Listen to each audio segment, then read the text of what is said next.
ہماری آج کی جو پریس کانفرنس ہے یہ ایبٹ آباد سے تعلیمی بورڈ کو پشاور منتقل کرنے کے حوالے سے ہے۔ میں اس میں میڈیا کا، پرنٹ میڈیا، الیکٹرانک میڈیا اور سوشل میڈیا کا انتہائی مشکور ہوں کہ آپ لوگوں نے انتہائی شارٹ ٹائم میں یہاں پر آپ تشریف لائے اور ہمارا موقف حکام بالا تک پہنچانے میں ہمارے ساتھ تعاون کیا۔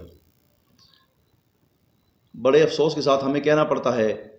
کہ ہمارا ایبٹ آباد کا تعلیمی بورڈ، ہماری حکومت وہ حکومت پشاور منتقل کر رہی ہے جو تعلیم کا ہمارے بچوں کے ساتھ وعدہ کر کے آئے تھے کہ ہم ایک تعلیمی انقلاب لائیں گے۔ تعلیمی بورڈ ایبٹ آباد کی ضرورت ہمیں کیوں پیش آئی؟ تعلیمی بورڈ کی ضرورت ہمیں 1988 میں، اس وقت ہماری پارٹی کے قائد آفتاب احمد خان شیرپاؤ صاحب نے پشاور تعلیمی بورڈ سے الگ کر کے ایک اور تعلیمی بورڈ ہمیں ایبٹ آباد کے لیے دیا، تاکہ ایبٹ آباد کے گرد و نواح میں جو ہزارہ کے تمام اضلاع ہیں ان کے لیے یہ تعلیمی بورڈ ہمیں اس وقت انہوں نے دیا۔ چونکہ اس کی ضرورت اس لیے پیش آئی تھی کہ ایبٹ آباد سے بلکہ ہزارہ ڈویژن سے پشاور کے لیے کم از کم 3 گھنٹے کا سفر بنتا ہے۔ اگر کسی بچے کے ڈاکومنٹس میں، ڈی ایم سی میں یا سرٹیفکیٹ میں یا کسی بھی کاغذات میں اس کے نام کی فرق آ جاتا تھا تو اس بچے کو پشاور جانے کے لیے 3 گھنٹے کا سفر طے کر کے جانا پڑتا تھا، اور جو بچے ہیں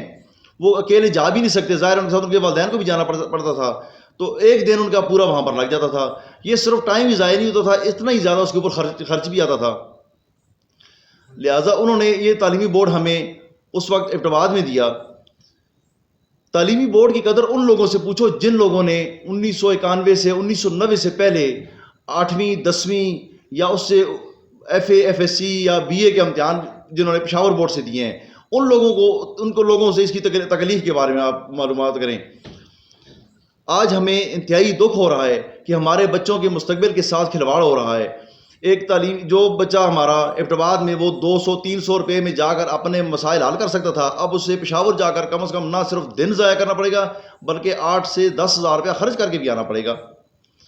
ہمیں افسوس اس بات پر ہو رہا ہے، حکومتی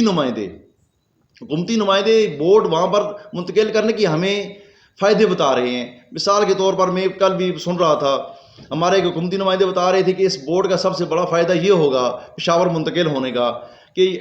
ایبٹ آباد اور ہزارہ کے تمام اضلاع میں بلکہ پورے صوبے میں ہر ضلع میں بورڈ کا دفتر بن جائے گا۔ ہم کہتے ہیں ضلع میں بورڈ کا دفتر بننا تو اچھا ہے، لیکن اسے پشاور بورڈ کی ذیلی کیوں رکھا جائے، اس کو ایبٹ آباد بورڈ کی ذیلی کیوں نہ کیا جائے؟ لہٰذا میں اس بورڈ کی وہاں پر منتقلی پر میں مذمت کرتا ہوں اس کی۔